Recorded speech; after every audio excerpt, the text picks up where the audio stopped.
And these are all the reasons why. And when I'm talking with people and teaching Facebook and how to, businesses can use it better for their business, but also for people on a personal level, I always give the example or the story of how I began with Facebook.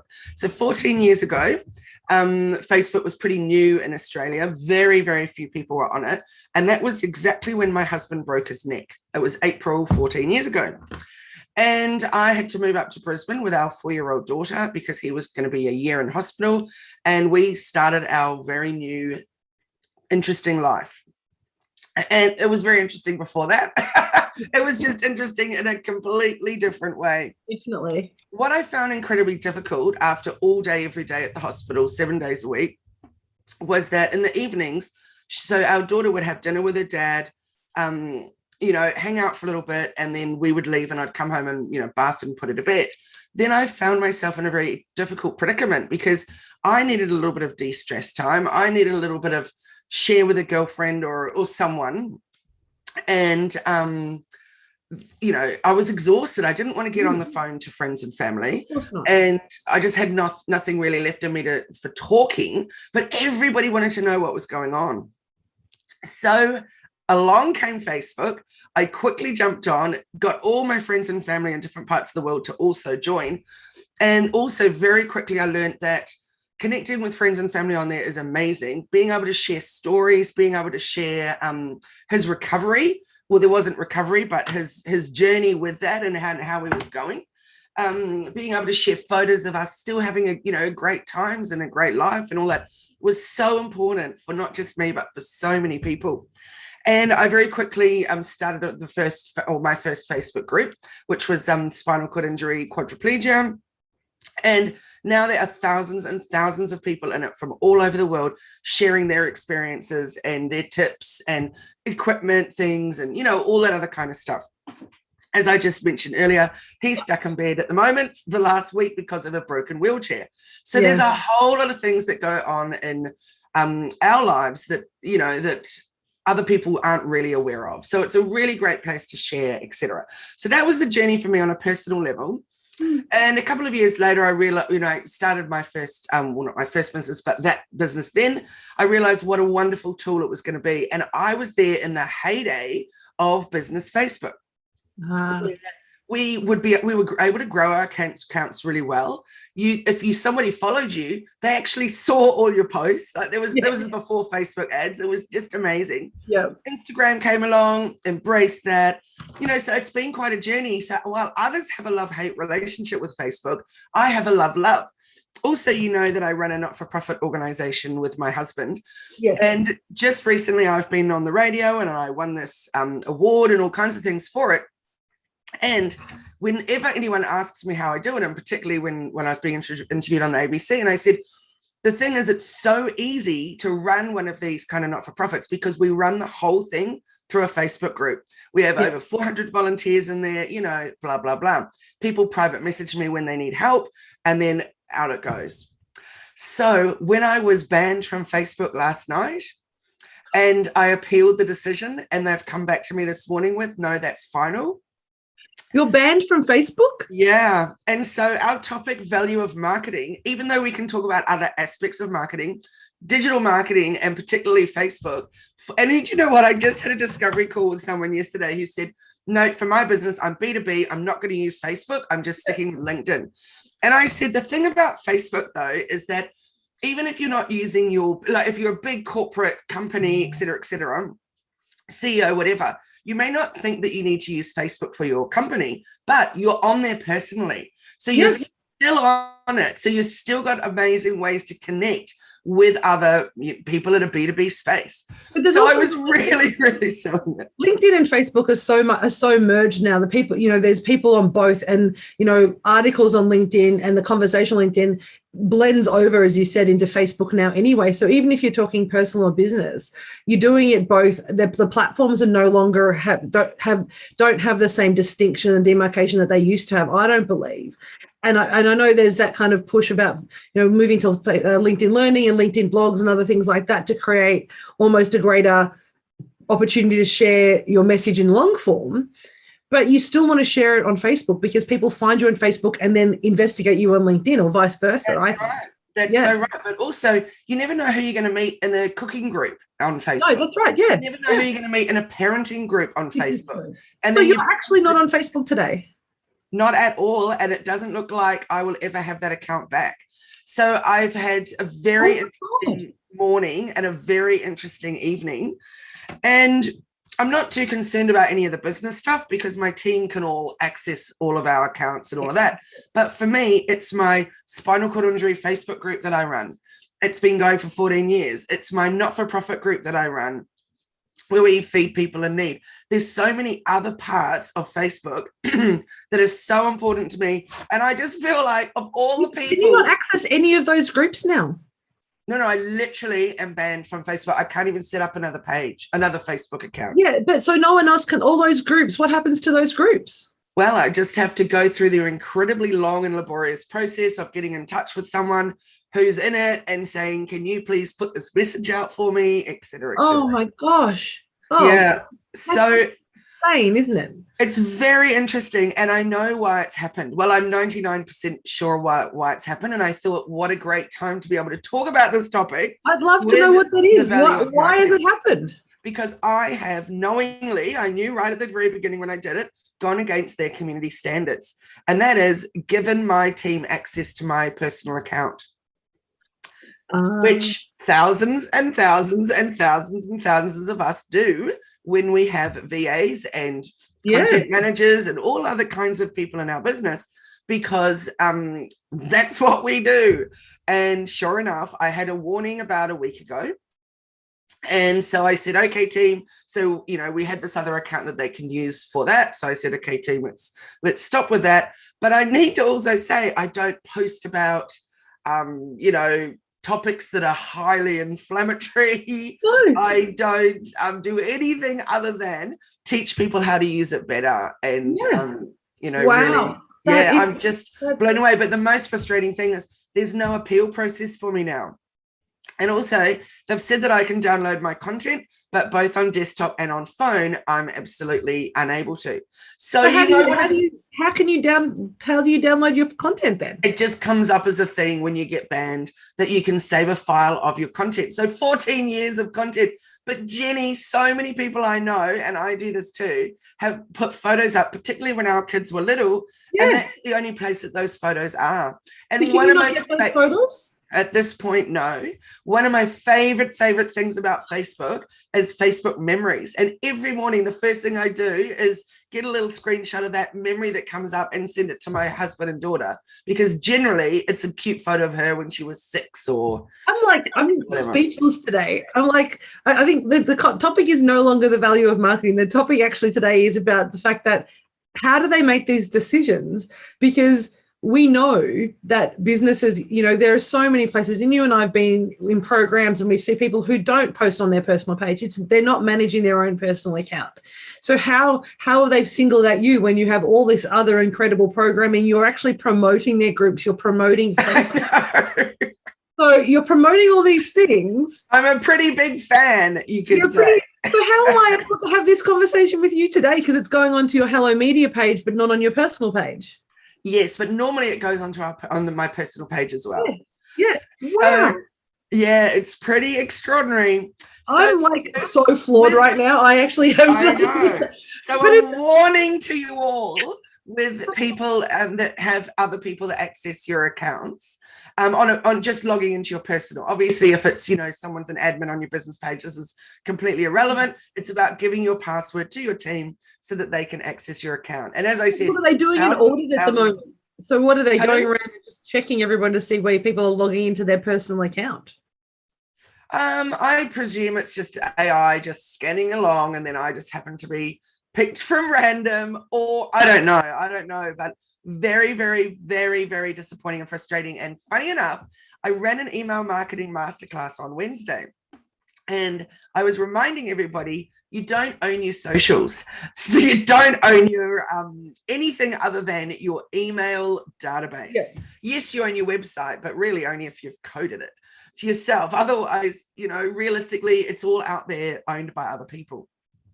So the importance of growing your email database, the importance of making sure that you've got other alternative ways to contact people. And I always say that to people, and yet sure enough, it has happened. So how does this impact with Instagram? So Instagram is still okay? I just posted on Instagram today, yes, indeed, in my stories. And I said, who is this happening to? Because I'm trying to be pretty chill about it and go, you know what? Maybe it's just time for a little Facebook break.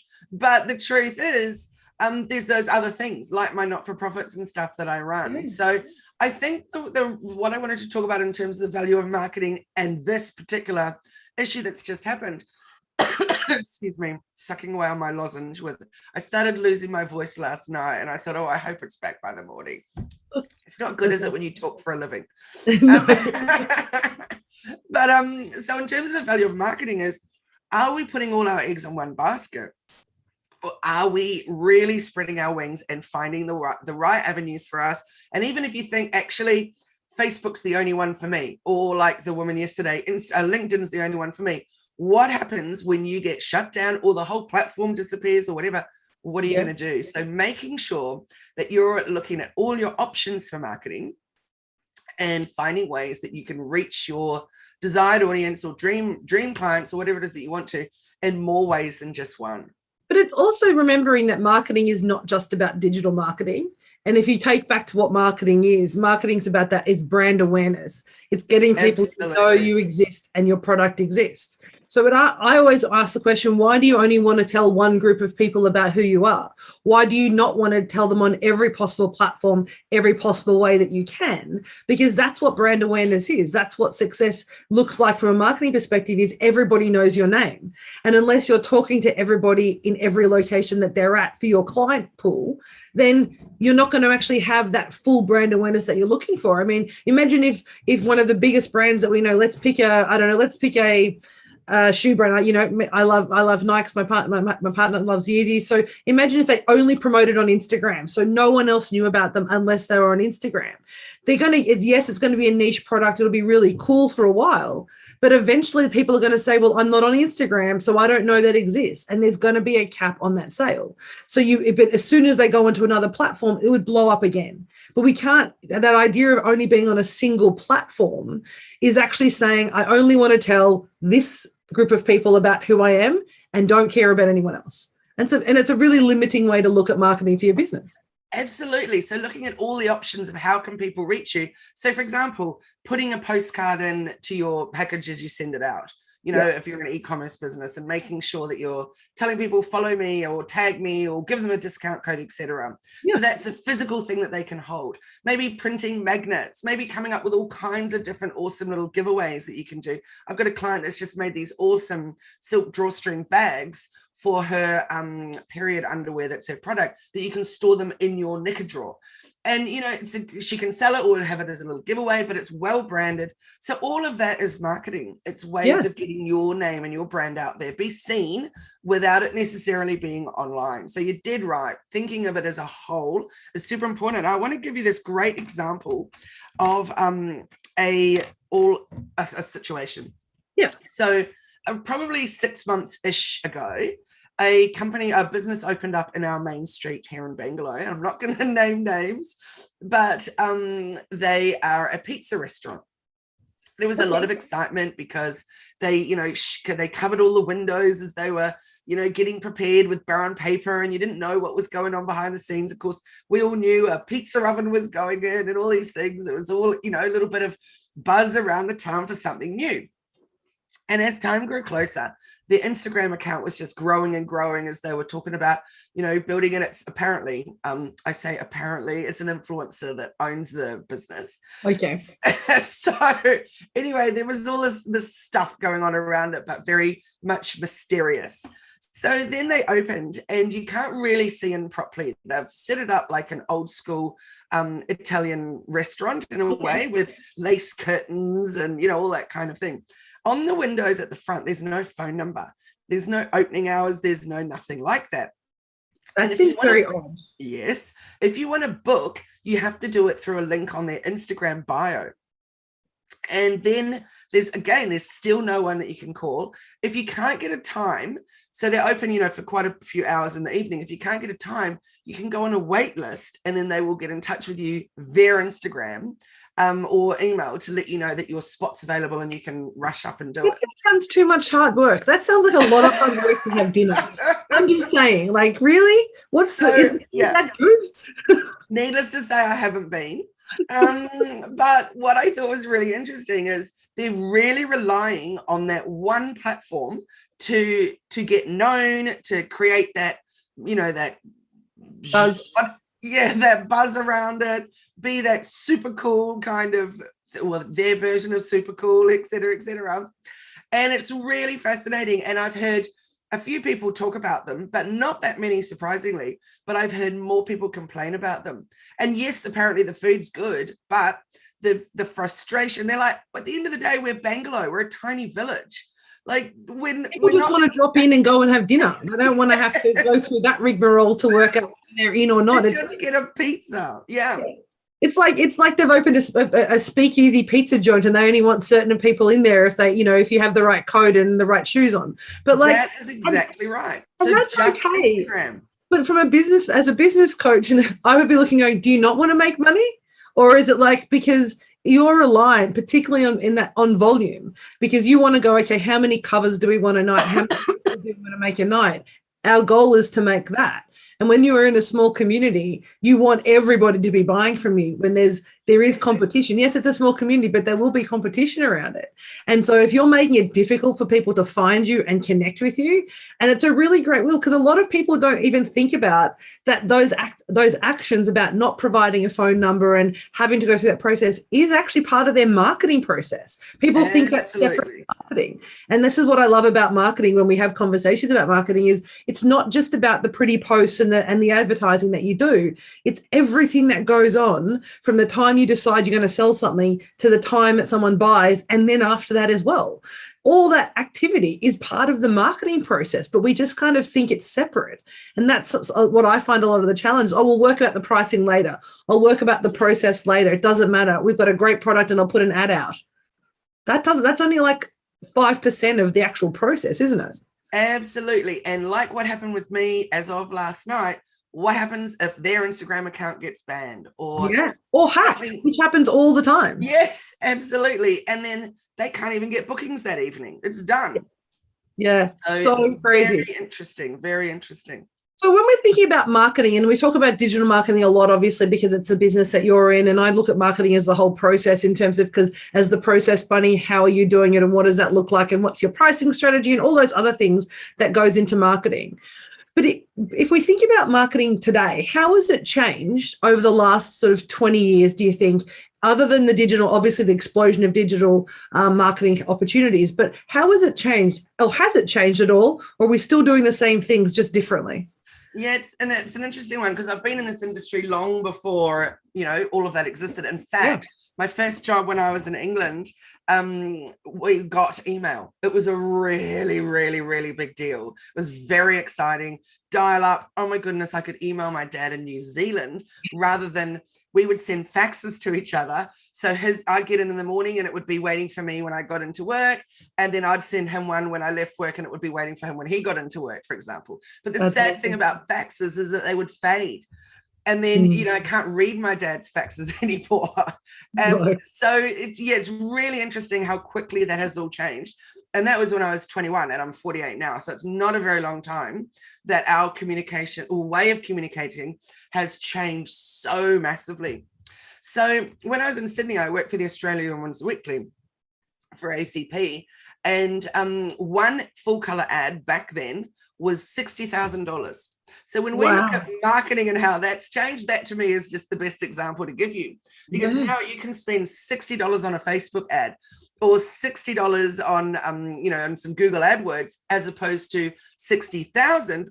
And you can absolutely track who, and this is to me the biggest change, Jenni, is that the tracking of who sees you, when they see you, how they've interacted with your ad, how long they spend on each page on your website.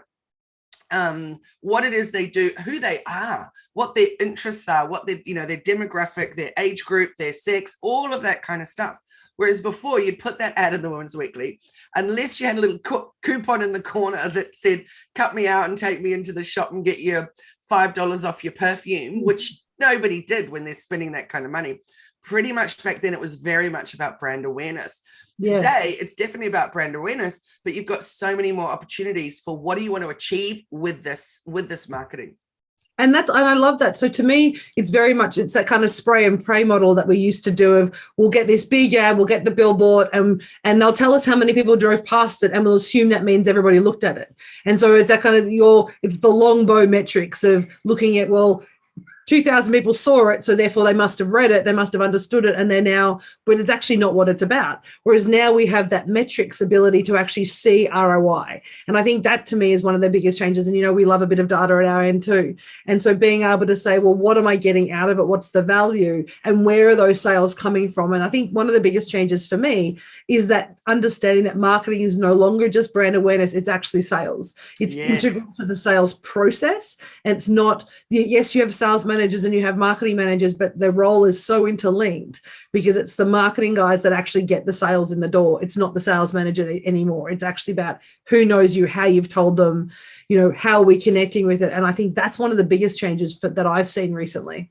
Yes, I used to be the marketing manager for this water sports company. So they were the distributors for some really big brands in Australia here. So for Maris from Italy, for Decor from the States, and, a whole bunch of other stuff. They also had their own brand in terms of snorkel and mask and fins. And, they did wetsuits. Like, it was a massive, massive organization, company. And I was their marketing manager. So basically what that role involved back then was... and this is probably 19 years ago, I would say. So what it involved was you looking across the borders, how are we going to reach people? What do we need to do? So it would be things from, they had a lot of shops stocking their products. So we would, I would come up with these great ideas for how to display products in shops, how to, do sales, how to convey that to your audiences. We would run big, huge, once a year, have people come to the Marriott on the Gold Coast because they have that pool with the fish. Yep. And so that people could, the suppliers and stuff could, their stockists could try out the dive equipment as it came in new from the Italy and that kind of thing. That was pretty amazing. But you can imagine the expense involved in that. It was a massive conference and they would pay for the whole thing. And people would come from all over the country. There would also be just our little advertising things. Where are we going to advertise? In which magazines, TV, radio, et cetera, et cetera. So deciding, here's your budget. Where are we going to go with that? Whereas marketing today, you can decide for this year, your marketing budget is zero. And what am I going to do with my zero budget? Loads. I can do organic marketing. I can go and get busy in Facebook groups. I can go and post on LinkedIn every day. I can create all my own graphics and put it out there. You can literally run your whole business on a zero marketing budget. Well, it's still your time. It's phenomenal, isn't it? That thought is phenomenal. Absolutely phenomenal. Whereas my marketing budget for that company was ginormous, absolutely ginormous. And I had to put in and show them at the beginning of each financial year the reason why I needed more money for the next year and where I was going to spend it. And it was very, very, very much data driven and quite inflexible. Unless if I had decided that at the beginning of the whole year, then that's what we were going to do. So these days, we can change it up on a daily basis. We can go, wow, that style of post is just not really resonating with my audience. I'm going to mix that up and I'm going to change it. Or actually, I'm going to stop my zero budget. I'm going to go with $30 and I'm going to put out my new course and I'm going to put $30 on it and see how it goes. So yeah, it's quite extraordinary. Those changes are absolutely massive, but also giving us so much more flexibility, giving us so much more flow, giving us so much more opportunity to truly reach our audience that we really, really want to be connecting with.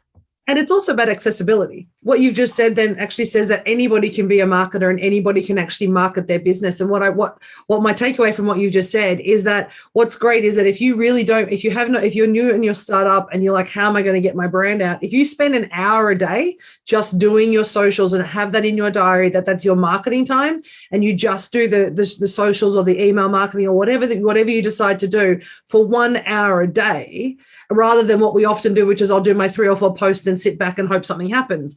But if you were targeting for 1 hour a day with emails and posts and conversations and blogs and all those other things, just for 1 hour a day, it would have such a profound impact on the brand awareness, on your campaigns, and also on your sales, because you're actually going to connect straight away. And you can choose when you do that hour. It doesn't have to be 9 o'clock. It could be 10 o'clock at night. It could be 5 in the afternoon, whenever your clients are online. If you allocate that 1 hour, it's going to make such a difference. And it's now accessible to you.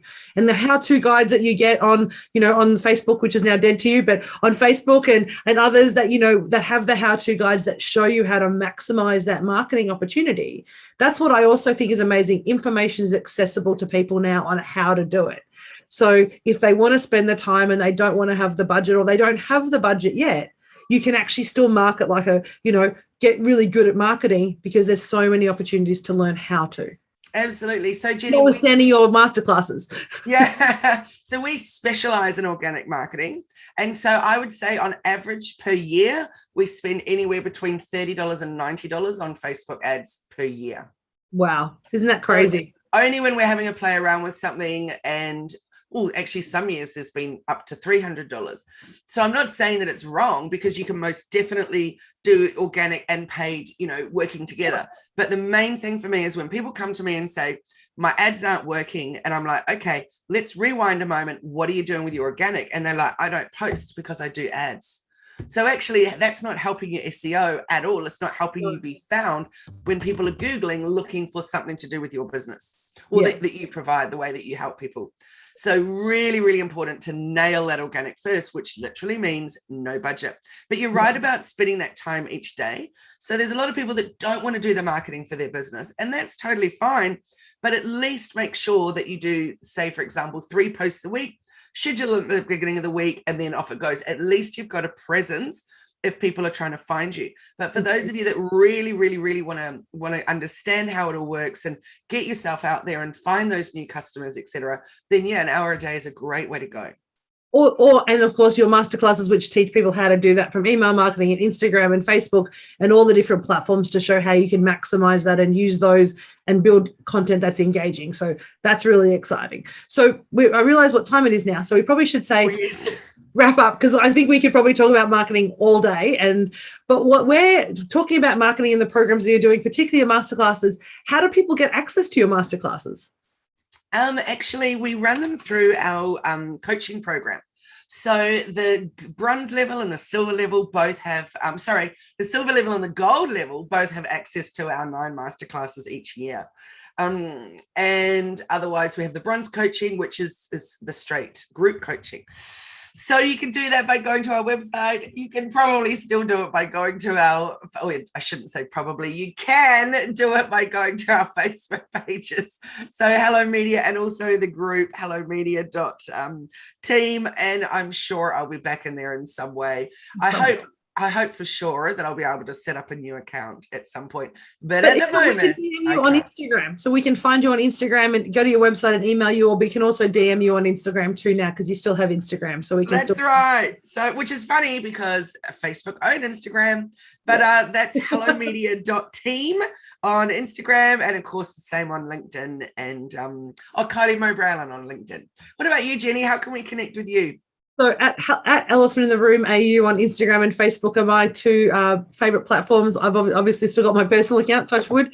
But LinkedIn is also great. You can just type in Jenni Walke, Jenni with an I, Walk with an E, and you'll come up on LinkedIn. Otherwise, at Elephant in the Room AU, Instagram, Facebook. And of course, we've also got our YouTube channels, yours and ours, where we share this information plus some other randomness. But lots of different places. So reach out, say hello.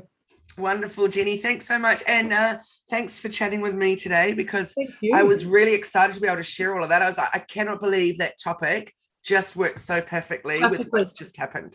and it's an insane thing. Like what it says to us is that it does show the power of platforms like Facebook to really just on a whim shut you down and not providing you an opportunity to go back and re-engage them and talk about how you can actually get back on the platform is a little crazy. And so particularly with the groups that you're running and the charity groups that you're running, having access to that information and access to those groups is a community service. So it's, as you said, it's not like you're posting hate mail and other inappropriate stuff on your personal page. It seems ridiculous. So hopefully you'll get a chance to, have a conversation, and maybe if you keep talking to them and pest them enough, they'll change their mind, or they can actually just check out what you do there. Like, let's actually stop the AIs and actually have a human person who'll actually talk to you about it, hopefully. Well, let's see. I'll keep you informed. Thank you so much. Well, you take care. Thank you, everyone, for joining us today. I really appreciate it. We'll see you next Friday. Thank you all. I look forward to it. Bye-bye.